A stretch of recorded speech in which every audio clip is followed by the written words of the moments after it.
সাধু বাবা আমায় একটা তাবিজ দেন। সাধু বাবা আমায় একটা তাবিজ দেন। দেখি সাধু সারাক্ষণ দেখি তুই কে? সাধু বাবা তুই তো বাড়ি সারাক্ষণ তোর বউদের সময় দিস, তুই তো তোর বউর ভক্ত। তুই এখন আমার কাছে কেন আসলি?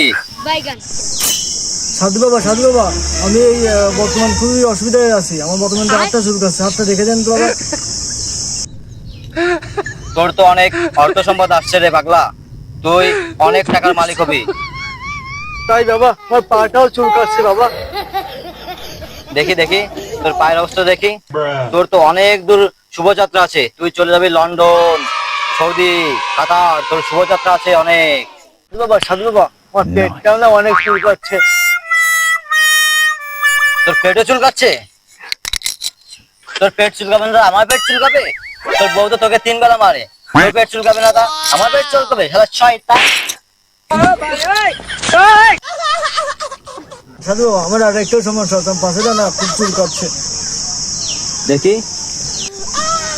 এই পাগলা, তোর তো কৃমি ভরা, তুই বাড়িতে তোর বউকে নিমের পাতা লাগাইতে বলতে পারিস না পাগলা?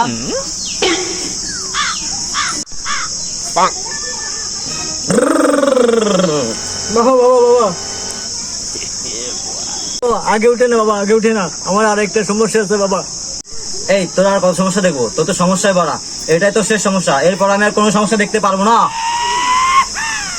বাবা আমার এই নিজের বাবাটা না খুব চুলকাচ্ছে বাবা, আমি বসতে পারছি না বাবা ঠিক মতন। আর বদমাইশ, তোর নিজের যৌবন জ্বালা উঠেছে তা কবে না, শালা আমার দ্বারা এসে চুলকানো সব করি। সার